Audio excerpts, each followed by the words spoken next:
नमस्कार, मैं हूं रोहित खन्ना। आप देख रहे हैं किस्मत के सितारे और भाग्य चैनल पर। इस कार्यक्रम के ज़रिए हम आपको हर रोज़ एक नए टॉपिक पर कुछ ना कुछ ऐसा ज्ञान देते हैं कि आप लोग अपने आप को उसके साथ जोड़ भी सके और देख भी सके कि आप उस चीज़ में कहाँ खड़े होते हैं। और ये सब आपको बताते हैं पंडित प्रदीप रूड़ा जी, वर्ल्ड फेमस एस्ट्रोलॉजर।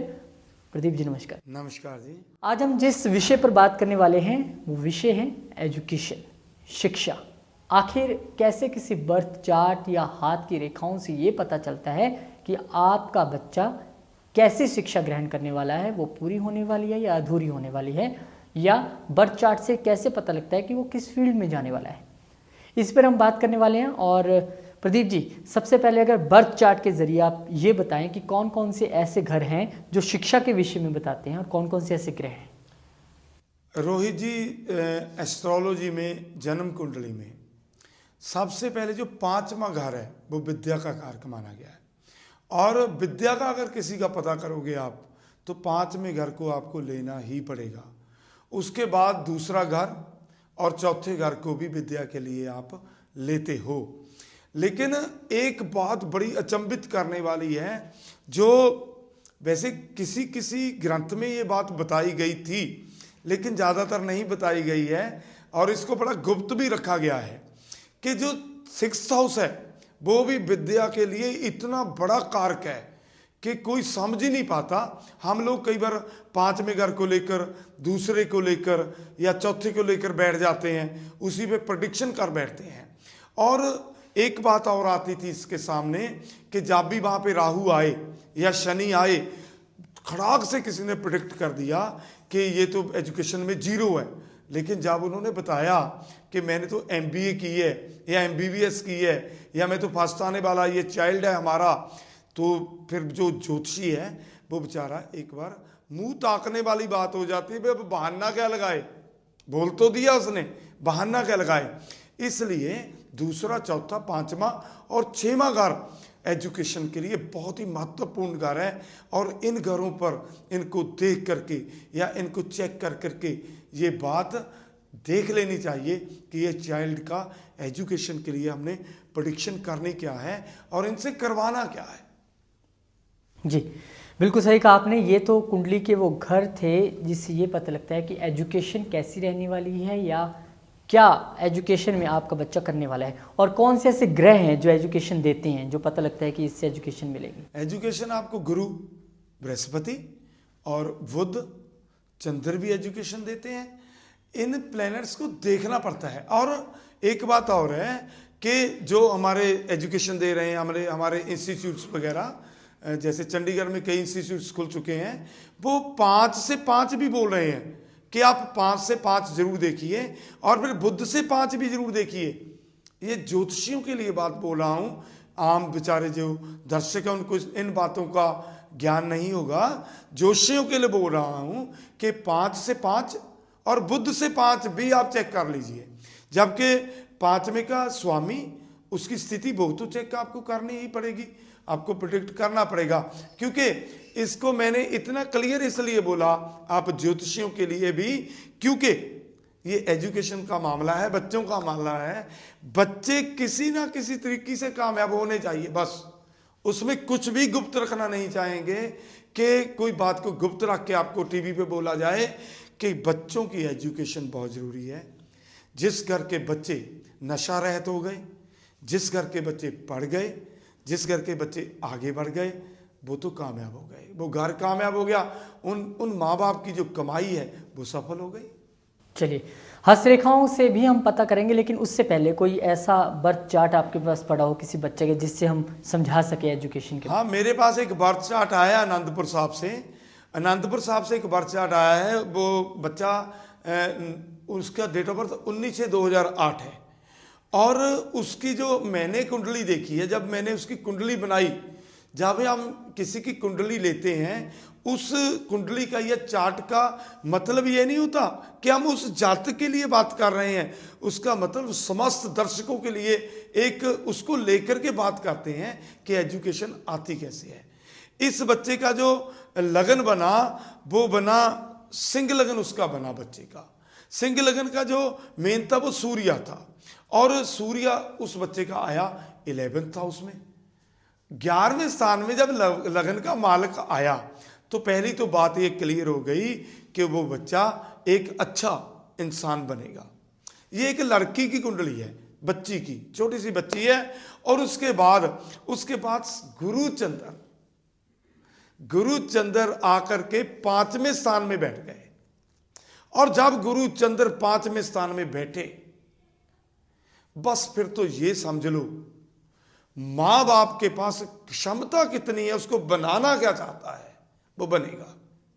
गुरु चंद्र ने आकर के वहां पे बनाया गज केसरी योग, और गज केसरी योग बनाने के बाद उसने अगली दृष्टि डाली है जाकर के 5वें स्थान के ऊपर। 5वें स्थान पे बन गई जाके मंगल की राशि, उसने मंगल की राशि पे डाल दी दृष्टि, और मंगल चले गए हैं 12वें स्थान में, चले गए हैं केतु के साथ। अब हुआ क्या यहां पे, और उसने फिर एक दृष्टि डाली है 11वें स्थान पर, वहां पे बैठ गए जाकर के सूर्य और शुक्र। सूर्य लगन के मालिक हैं और गुरु अपने घर के मालिक होकर के लगन को देख रहे हैं। लगन को देखने के बाद जो 12वें घर का स्वामी चंद्र है वो गुरु के साथ बैठा है, और 5वीं दृष्टि गुरु ने जाके मंगल पे लगा दी है। और मंगल जो है वो 12वें घर का नहीं 9th घर का, उसके भाग्येश का मालिक बना, और उसके बाद वो 4थे घर का मालिक बना। और ये बच्चा आप आज लिख के रख लो, ये बच्चा या तो डॉक्टर बनेगा, और बुध इसका जो है वो आ गया 10वें स्थान में, और विदेश में जाके ये पढ़ाई करेगा। और विदेश में जाकर के हो सकता है विदेश में जाके ये डॉक्टर बने, लेकिन एक प्रॉब्लम में इसमें होगी कि इसमें गुस्सा बहुत होगा, क्रोध इतना आया करेगा कि उठा करके चीज को फेंक दिया करेंगे ये बच्चे। और जब भी ये ज्योति के पास, अग्नि के पास, ज्योति के पास जाएंगे तो एकदम से इनको एक चक्कर आएगा, दिमाग में चक्कर आएगा, ऊंची जगह पे जाके भी चक्कर आएगा, कुछ इनकी नेगेटिविटी इसमें काम करेगी। लेकिन इन बच्चों को नजर लगेगी जब ये एजुकेशन में अपनी विद्या के स्टार या नंबर लेकर घर में आया करेंगे, इनको नजर लगा करेगी। और दूसरे घर का स्वामी बुध, जो कि वो भी विद्या का कारक बनता है, वो जाके 10वें स्थान में होने से इनकी जो वाणी होगी, जो इनकी आवाज होगी, जो इनकी यादाश्त होगी, सोचने का तरीका अलग से होगा, और नजर इनको बहुत लगेगी। नजर उतारने का इनका उपाय करते रहें, और कुत्तों के लिए इनको रोटी डालते रहें। आप इनका ये डर छोड़ दीजिए कि ये बच्चा स्कूल से आके अपना पढ़ता है या नहीं पढ़ता है, या ट्यूशन पे जाता है या नहीं जाता है, लेकिन जब इनके मार्क्स आएंगे या पेपर होंगे आप देखते रह जाओगे। बहुत बच्चों से आगे ये आपको नजर आएंगे, लेकिन जिद्दी स्वभाव इनका जरूर बनेगा। उसके लिए आप शनि का एक उपाय करोगे, एक तवा, एक चिमटा और अंगीठी लेकर के आपको दान करना पड़ेगा। लेकिन मैं इस बच्चे के माता पिता को इस बात की बधाई देता हूं कि ये गज केसरी योग लेकर के बैठे हुए हैं, जो कि पिछले जन्म में भी बहुत कामयाब थे, इस जन्म में भी बहुत कामयाब हैं, और अगला जन्म ये लेंगे नहीं, मोक्ष की प्राप्ति ये कर जाएंगे। लेकिन दुर्गा माता की पूजा और कुत्तों की सेवा इनके लिए बहुत ही शुभकारी, हितकारी रहेगी। चलिए, ये तो थी इस बर्थ चार्ट की बात, और एजुकेशन कैसी रहने वाली है इस बच्चे के लिए, ये पंडित प्रदीप रूड़ा जी ने बताया, और घरों के जरिए भी बताया, ग्रहों के जरिए बताया। अब हस्तरेखा की बात करते हैं। हाथ में कैसे पता लगता है कि कौन सी लाइन जो है वो कहाँ जाएगी पढ़ाई? हस्तरेखा के अंदर जब भी आप दिमाग की लाइन किसी की चेक करोगे, ये जो हेड की लाइन है ये बृहस्पति पर्वत के नीचे से लाइफ लाइन से टच होते हुए ये सीधी जाएगी, ऐसे जाएगी, किसी के यहां से यहां पे चले जाएगी, नीचे चले जाएगी। आप मेरा हाथ मत देखिए, आप देख रहे होंगे कि ये लाइन बिल्कुल सीधी चली गई है, इसको मत देखिए आप, क्योंकि ये जो रेखा है आपको कम से कम 1 या 2 लाख लोगों के पीछे एक बार नजर आती है, ये आती नहीं है किसी के नजर। आपके पास जो रेखाएं होगी, जो आप अपनी रेखाएं देखोगे, आपकी ये रेखा कभी तो यहां से ये ऐसे चले जाएगी, नीचे जाएगी, कहीं जाकर यहाँ पे रुक जाएगी, कहीं पे जाके थोड़ी सीधी जाएगी, कहीं पे जाके इस पर्वत पे चली जाएगी। और अगर इस रेखा के ऊपर कोई ब्लैक तिल आ गया या इसके पास कोई कटिंग आ गई, कहीं पे ये रेखा कट गई या ये रेखा लहरदार हो गई या इस रेखा के ऊपर ऐसे कोई द्वीप बन गया, तब ये बच्चे जाकर के एजुकेशन में कमजोर हो जाएंगे। और उस कमजोरी को दूर करने के लिए ज्योतिष में कुछ उपाय, कुछ रेमेडीज हैं जो आपको उस बच्चे की कुंडली और हस्तरेखा दोनों दिखाने पर आपको मिल जाएंगी। लेकिन अगर आप हमसे नहीं मिल सकते, आप दूर हो, तो आपके लिए एक इसके लिए रेमेडीज है कि इनको गणेश भगवान की और सरस्वती माता की पूजा जरूर करवाएं और रात के समय इनको दूध देना बंद कर दें। और जिस दिन ये पेपर के लिए जाएं, जिस दिन इनका पेपर होना है, एग्जाम होना है, उस दिन इनको काले और नीले कपड़े पहनाकर ना भेजें, तब जाके आपको कुछ फायदे इसमें नजर आएंगे। चलिए, ये तो हस्तरेखाओं की बात थी कि किस तरह से आपकी हस्तरेखा आपको ये बताती है कि एजुकेशन आपके बच्चे की कैसी रहने वाली है, वो बात कर रहे थे। और कुंडली से भी आपने बताया कि कौन कौन से घर ये बताते हैं। अब ये बताइए कि कुंडली में कौन कौन से ऐसे अवरोध नज़र आते हैं, ऑब्स्टेकल्स नज़र आती हैं, जहाँ से ये पता लगता है कि ये बच्चा एजुकेशन में बहुत आगे नहीं जा पाएगा। जब किसी जातक की कुंडली में 5वें घर में राहु आके बैठ गए या राहु ने अपनी 5वीं 9वीं या 7वीं दृष्टि से बैक, उनकी दृष्टि बैक रहेगी, बैक दृष्टि से 5वें घर को प्रभावित कर दिया या 5वें घर का मालिक कहीं पे जाके प्रभावित हो गया, वहाँ पे जाके बच्चे की एजुकेशन में बहुत रुकावटें आएंगी। आप उसको कितना मर्जी पीट लीजिए, उसको हराश कर लीजिए, जितना मर्जी आप दुखी कीजिए, लेकिन वो बच्चा इतना पक्का हो जाएगा, आपके पीटने पर भी, आपके पनिशमेंट देने पर भी वो आपके हाथ नहीं आएगा और वो एजुकेशन की प्रॉब्लम में चला जाएगा। रोहित जी, आपने देखा होगा कुछ लोग बहुत गरीबी में होते हैं और कई हमने देखे थे कि पियन है, कोई फ्रूटों की रेडी लगाता है, उसका बच्चा IAS का एग्ज़ाम क्लियर कर गया। और कुछ लोगों के बच्चे, उनकी गाड़ियाँ थी, उनके बहुत बड़े बड़े कारोबार थे और उनकी कोठियाँ बड़ी बड़ी थी, ट्यूशन के टीचर भी बड़े बड़े थे, लेकिन वो बच्चे 8वीं या 10वीं क्रॉस करने के लिए तरस रहे थे। उनके माँ बाप इस बात के लिए रो रहे थे। लेकिन ये तो भाग्य की बात है और भाग्य चैनल है, ये तो भाग्य की बात है कि आपको भगवान ने एजुकेशन दी है आपकी किस्मत में या नहीं दी है।